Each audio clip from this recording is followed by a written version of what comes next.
ഒരു അമ്പലത്തിലെ സുജ പ്രൊഫസറാണ്. MBA BBA ടീച്ചറാണ്. ഇവിടെ പെരിന്തൽമണ്ണ എന്ന് പറഞ്ഞ സ്ഥലത്ത് സ്കൂളിലെ കോളേജിലെ ടീച്ചറാണ്. അപ്പോൾ ടീച്ചർക്ക് ഇന്ന് പാട്ടുണ്ടായിരുന്നു. ചെമ്പ സംഗീതോത്സവം ഗുരുവായൂർ നടക്കുന്നുണ്ടല്ലോ, അതിൽ പാട്ട് പാടാൻ വന്നിട്ടുണ്ടായിരുന്നു.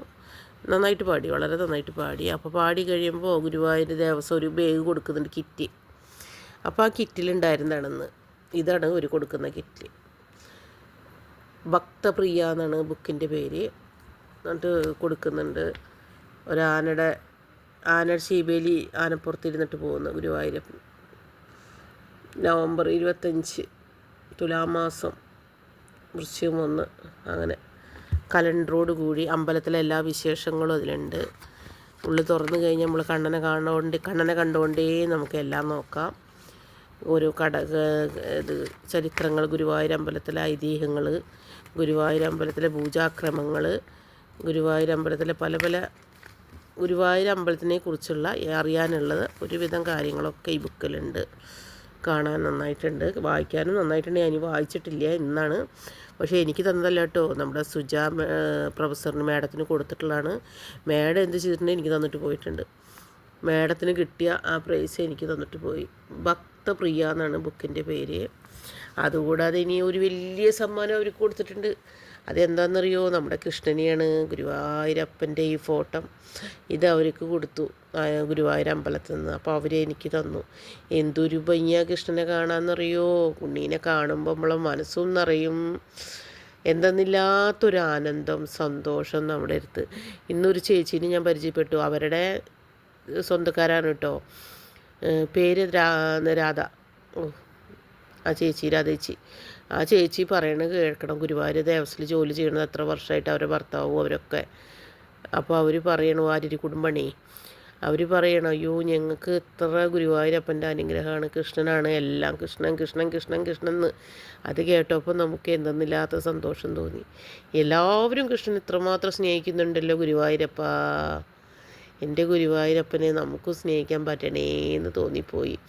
ഉണ്ണീനെ കാണും തോറും കാണണം എന്ന് തോന്നലാണ്. എത്ര കണ്ടാലും മതിയാവാത്ത ഒരാളാണ് ഉണ്ണി. ഉണ്ണിയോട് എത്ര സംസാരിച്ചാലും നമുക്ക് മതിയാവില്ല, ഉണ്ണീനെ കണ്ടാലും നമുക്ക് മതിയാവില്ല. അതാണ് ഉണ്ണി. ഒരു പോസിറ്റീവ് എനർജിയാണ് ഉണ്ണി. ഒരു മേഘമാണല്ലോ ഗുരുവായൂരിലെ മേഘം. വൈകുണ്ഠനാഥനാണല്ലോ. ഗുരുവായൂരപ്പനെ പറ്റി പറയാൻ എത്രയോ പറഞ്ഞാലും തീരുന്നില്ല വാക്കുകൾ. പറയും തോറും ഇനിയും പറയണം എന്ന് തോന്നും. അതാണ് കൃഷ്ണൻ. എൻ്റെ കൃഷ്ണ. ഞാൻ എപ്പോഴും കൃഷ്ണനോട് സംസാരിക്കാറുണ്ട്. എനിക്ക് സംസാരിക്കാൻ കൃഷ്ണൻ മാത്രമേ ഉള്ളൂ. എപ്പോഴും ഞാൻ സംസാരിക്കുക കൃഷ്ണൻ്റെ അടുത്ത്. തല്ലുകൂടാറുണ്ട്, വഴക്കിടാറുണ്ട്, ചീത്ത പറയാറുണ്ട്, പരാതി പറയാറുണ്ട്, ഒക്കെ ഉണ്ട്. എന്ത് പറഞ്ഞാലും തിരിച്ചിങ്ങോട്ടൊന്നും പറയില്ല. വേറെ വല്ലവരോടും നമുക്ക് പറയാനും പറ്റില്ല നമ്മുടെ പ്രശ്നങ്ങൾ. പറയാൻ പറ്റുന്ന ഒരാളാരാണ്? ഗുരുവായൂരപ്പൻ, കൃഷ്ണൻ, കണ്ണൻ എന്നൊക്കെ പറയണ ഉണ്ണിക്കണ്ണനോടാണ് നമുക്ക് പറയാൻ പറ്റുള്ളൂ. എന്താ കാരണം വെച്ചാൽ എന്ത് പറഞ്ഞാലും തിരിച്ചിങ്ങോട്ടൊന്നും പറയില്ലല്ലോ, നമ്മളെ ചീത്ത പറയില്ല. പിന്നെ നമ്മൾ പറയുന്ന കാര്യം മറ്റൊരാളോട് പോയി പറയാത്ത ഒരാൾ അത് കൃഷ്ണൻ മാത്രമാണ്. വേറെ ആരോടും നമ്മുടെ വിഷമമോ ദുഃഖമോ സന്തോഷം പറഞ്ഞാൽ ലോകം മുഴുവൻ എത്തിക്കും. അപ്പോൾ കൃഷ്ണനാണെങ്കിൽ ഇത് ആരോടും പറയൂല. നമുക്ക് പറയാൻ ഒരാൾ വേണ്ടേ? അപ്പോൾ കൃഷ്ണനെ തിരഞ്ഞെടുക്കുക നമ്മൾ. അങ്ങനെ നമ്മൾ കൃഷ്ണനോടെല്ലാം പറയും. കൃഷ്ണൻ ചിരിക്കും, ദേഷ്യപ്പെടും, കരയും, ഒക്കെ ചെയ്യും കൃഷ്ണൻ നമ്മുടെ വിഷമം കണ്ടിട്ട്. എന്നിട്ട് കൃഷ്ണൻ ലാസ്റ്റ് നമുക്കൊരു കൈ തരും. ഇന്നല്ലെങ്കിൽ നാളെ ആ കൈ നീട്ടും.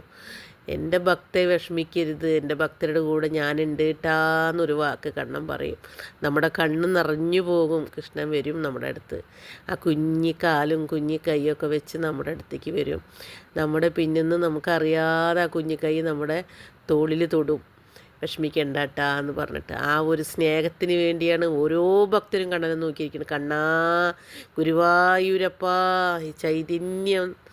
ഈ ചൈതന്യം ജീവിതകാലം മുഴുവൻ ഉണ്ടാവട്ടെ ഗുരുവായൂരിലേക്ക്. കോടിക്കണക്കിന് ജനങ്ങളാണ് വരുന്നത്. ഗുരുവായൂരപ്പന് അനുഗ്രഹമുള്ളത് കൊണ്ടല്ലേ ഇത്ര ജനങ്ങളും വരുന്നത്. അവിടെ കണ്ണനുണ്ട് കേട്ടോ, കണ്ണനുണ്ട്. എൻ്റെ ഉണ്ണിക്കണ്ണനെ കാണാൻ എനിക്കും പറ്റുന്നുണ്ട് കേട്ടാ. എനിക്ക് ദിവസം കണ്ണൻ എന്തെങ്കിലും ഒന്ന് തരുന്നുണ്ടല്ലോ. കണ്ണനില്ലെങ്കിൽ കിട്ടുമോ? കണ്ണനെ കാണണമെങ്കിൽ കണ്ണൻ വിചാരിക്കണം. അപ്പോൾ എന്തുകൊണ്ടാണ് കണ്ണനെ കാണാൻ പറ്റുന്നത്? ഇന്ന് ആ ചേച്ചി കാരണം ഗുരുവായൂർ അമ്പലത്തിൽ ക്യൂ നിൽക്കാതെ നേരിട്ട് പോയിട്ട് ഞാൻ കണ്ണനെ കണ്ടു എന്നറിയോ.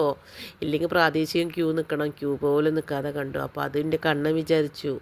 കണ്ണൻ വിചാരിച്ചാൽ മാത്രമേ കണ്ണനെ കാണാൻ പറ്റുള്ളൂ.